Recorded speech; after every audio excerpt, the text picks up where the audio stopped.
kembali lagi dengan saya. Nah, dalam video kali ini nih, kita bakalan membahas mengenai artikel yang judulnya Keunggulan Kompetitif Hijau Sedang, Kinerja Lingkungan, Citra Perusahaan, dan Kinerja Sosial Perusahaan tentang Kinerja Ekonomi. Nah, ini ulasan dari saya untuk memenuhi tugas saya di mata kuliah Seminar Penelitian Akuntansi. Mohon disimak ya. Terima kasih. Seperti biasa, yang akan kita bahas pertama kali adalah mengenai motivasi atau isu, research gap, sama fenomena. Jadi kita bisa lihat artikelnya itu ada di link deskripsi, udah saya tulis. Nah, di sini kalau kita pengen baca nih artikelnya, silakan dibaca, ada PDF-nya. Nah, untuk motivasinya ini adalah perusahaan adalah alat yang digunakan untuk mendapatkan keuntungan sebesar-besarnya. Nah, oleh karena itu nih, perusahaan laporan keuangan tahunan itu sangat penting. Nah, makanya itu biasanya kan kinerja ekonomi suatu perusahaan itu dinyatakan di dalamnya laporan keuangan tahunannya. Jadi itu motivasinya. Untuk research gap-nya, jadi gini, kinerja ekonomi yang baik itu dapat memberikan gambaran yang baik dan jelas tentang keberhasilan suatu perusahaan. Jadi di laporan keuangan itu kita bisa lihat keadaan si perusahaan sehat atau enggak, berapa utangnya, berapa punya penjualannya, berapa dia biaya-biayanya, apakah biayanya sudah sebanding, apakah ternyata hutangnya sudah sebanding dengan piutangnya atau dengan ekuitasnya gitu. Nah, untuk fenomenanya ini itu adalah semua tindakan bisnis dan kinerja ekonomi itu akan menjadi penilaian pemangku kepentingan. Ini tuh dinyatakan oleh Wulandari dan Hidayah pada tahun 2013. Jadi salah satu nih yang akan menjadi consideringnya kayak bantu keputusannya investor nih, ini pasti perusahaan kan pasti cari investor ya, dan investor juga pasti cari keuntungan. Itu adalah salah satunya adalah kinerja ekonominya, apakah perusahaan itu cocok atau sehat untuk dilakukan investasi atau enggak. Nah, di sini ini saya nggak ada kritik sama sekali karena penulis itu udah cukup menjelaskan motivasi, research gap, dan fenomena dengan baik dan jelas. Next, kita pindah ke artikel-artikel utama dalam penelitian. Nah, jadi di sini itu artikel utama itu rata-rata dari si Wulandari di tahun 2013. Kinerja ekonomi yang baik dapat memberikan gambaran yang baik dan jelas tentang keberhasilan suatu perusahaan. Di era ekonomi pasar yang saat ini menuntut terwujudnya kinerja ekonomi yang baik, kondisi tersebut itu tidak hanya menuntut terciptanya kinerja ekonomi yang hanya menunjukkan keuntungan bagi perusahaan. Jadi, tapi juga perlu dibarengi dengan perilaku kinerja ekonomi yang etis. Oke, yang selanjutnya adalah informasi yang saat ini menjadi salah satu pertimbangan penting bagi calon investor untuk berinvestasi adalah informasi sosial dan lingkungan. Ini dinyatakan oleh Prabandi dan Suryanawa pada tahun 2014. Di sini saya juga nggak ada kritik sama sekali karena penulis itu udah cukup menjelaskan artikel-artikel yang menjadi referensi dalam penelitian. Bahkan juga di situ tuh selain ditulis artikelnya itu ditulis juga nih siapa yang nulis, siapa yang menyatakan, dan pada tahun berapa hal itu diterbitkan. Selanjutnya adalah novelty. Di sini saya punya kritik ini bahwa penulis itu tidak menjelaskan secara jelas novelty penelitiannya. Jadi dari telaahan saya atau dari telaahan pengulas itu laporan novelty-nya adalah laporan keuangan tahunan itu mencerminkan kinerja suatu perusahaan kan. Nah, di mana kinerja tersebut itu akan menjadi acuan untuk tindakan selanjutnya oleh pihak manajemen. Selain itu, dengan adanya informasi kinerja perusahaan yang baik akan menjadi salah satu pertimbangan investor untuk melakukan investasi atau tidak pada perusahaan tersebut. Jadi kebaruannya itu kita bisa kayak ini kan bakalan terus kepake, jadi bisa di recycle ya, apa ya namanya, maksudnya kayak diulas kembali gitu. Yang ini adalah mengenai rumusan masalah. Jadi di sini ada 7 rumusan masalah.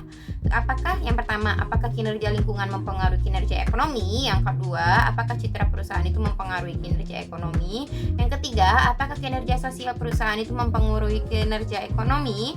Yang selanjutnya adalah apakah keunggulan kompetitif hijau mempengaruhi kinerja ekonomi?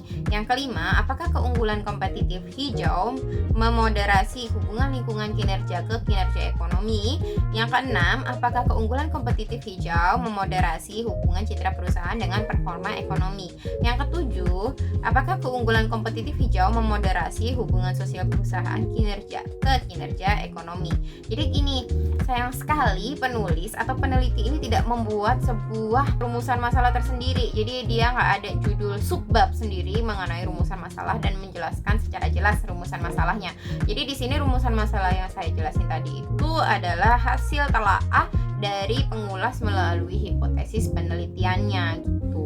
Kita pindah ke tujuan penelitian. Nah, di sini tujuan penelitian kan berhubungan nih sama yang rumusan masalah tadi. Berarti tujuan penelitiannya itu ada 7 sesuai dengan apa yang saya jabarkan di sini sama saya jabarkan sebelumnya melalui rumusan masalahnya.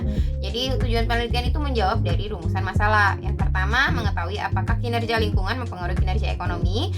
Untuk mengetahui apakah citra perusahaan mempengaruhi kinerja ekonomi, mengetahui apakah kinerja sosial perusahaan mempengaruhi kinerja ekonomi, mengetahui apakah keunggulan kompetitif hijau mempengaruhi kinerja ekonomi, mengetahui apakah keunggulan kompetitif hijau memoderasi hubungan lingkungan kinerja ke kinerja ekonomi. Nah, yang keenam adalah mengetahui apakah keunggulan kompetitif hijau memoderasi hubungan citra perusahaan dengan performa ekonomi.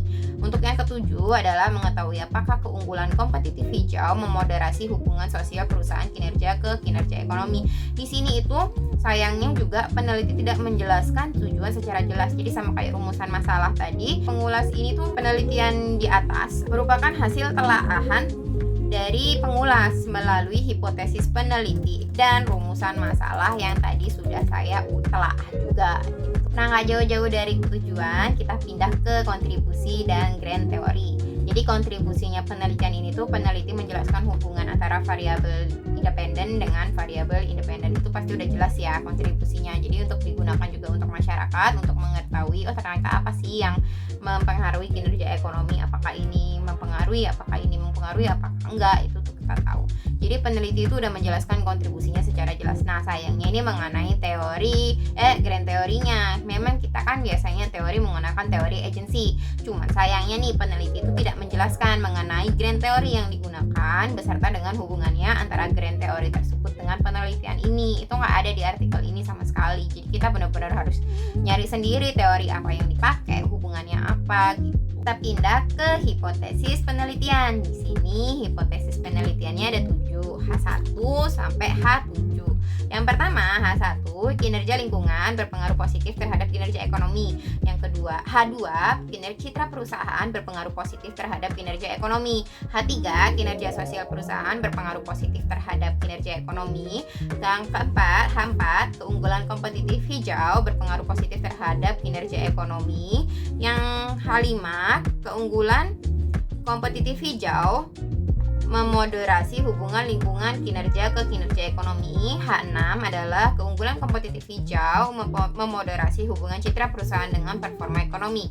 Yang H7 adalah keunggulan kompetitif hijau memoderasi hubungan sosial perusahaan kinerja ke kinerja ekonomi. Nah, di sini saya juga nggak ada kritik sama sekali mengenai poin ini karena peneliti itu udah jelas menjelaskan hipotesis dari penelitian ini. Untuk yang metode penelitian ini udah saya singkat banget. Jadi dia ini menggunakan data sekunder, penelitiannya bersifat asosiatif juga nih. Untuk variabel regresinya ya, itu untuk tujuan estimasi populasinya menggunakan perusahaan manufaktur yang terdaftar di BEI pada periode tahun 2013 sampai 2017. Nah, untuk metode samplingnya itu dia pakai purposive sampling. Nah, sampel penelitian itu setelah tadi diambil dari perusahaan populasinya itu ternyata ada 13 perusahaan manufaktur. Di sini saya udah sajikan juga teknik data analisisnya. Ini bisa dilihat sendiri. Saya udah gambarin di situ.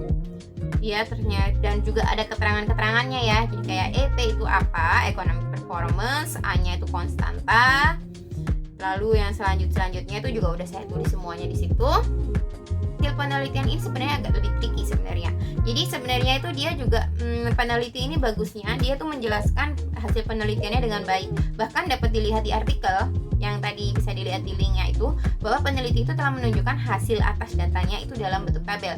Dia pakai koefisien determinasinya gimana, dia pakai apa, hasilnya di tabel ini gimana. Maka dari itu nanti sebagai dasar dari hasil penelitiannya gitu. Jadi Jadi di sini kan hasil penelitiannya tadi karena ada 7 hipotesis. Di sini juga ada 7. Yang pertama itu ternyata kinerja lingkungan beneran berpengaruh positif terhadap kinerja ekonomi. Yang kedua, citra perusahaan itu berpengaruh positif terhadap kinerja ekonomi juga. Yang ketiga, kinerja sosial perusahaan itu ternyata tidak berpengaruh terhadap kinerja ekonomi. Yang keempat, keunggulan kompetitif hijau itu berpengaruh positif terhadap kinerja ekonomi. Yang kelima, keunggulan kompetitif hijau itu ternyata memoderasi hubungan atau berpengaruh positif terhadap lingkungan kerja ke kinerja ekonomi gitu. Keunggulan kompetitif hijau itu ternyata tidak berpengaruh dengan citra perusahaan dengan performa ekonomi. Yang ketujuh, keunggulan kompetitif hijau tidak berpengaruh dengan sosial perusahaan kinerja ke kinerja ekonomi. Di sini udah saya sebutin tadi kan saya kritiknya, di sini nggak ada kritik karena dia udah benar-benar jelas banget ngejelasinnya. Bahkan ada tabel-tabelnya juga, hasilnya gimana itu disajikan sama dia, bisa dilihat di artikelnya. Yang kesimpulan dengan keterbatasan ini, sebenarnya kesimpulan kan sama aja ya tadi sama yang hasil penelitiannya. Jadi hasil penelitian yang tadi saya sajikan itu pada dasarnya adalah ya 11-12 sama kesimpulannya, karena udah saya simpulin. Kalau dilihat di artikelnya sendiri hasil penelitiannya itu panjang banget. Cuman kan biar kita lebih jelas aja tadi, lebih itu namanya, oh intinya kayak gini nih, dia berpengaruh apa enggak. Jadi udah saya sajikan juga ini dari 1 sampai 7 mana yang berpengaruh, mana yang enggak.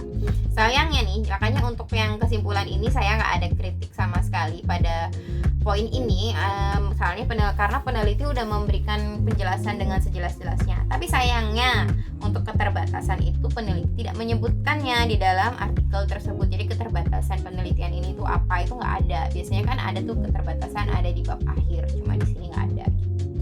Sekian ulasan dari saya. Apabila ada salah kata saya mohon maaf sebelumnya. Untuk artikelnya sendiri udah saya sebutin, kalau bisa dibaca di link ini. Terima kasih.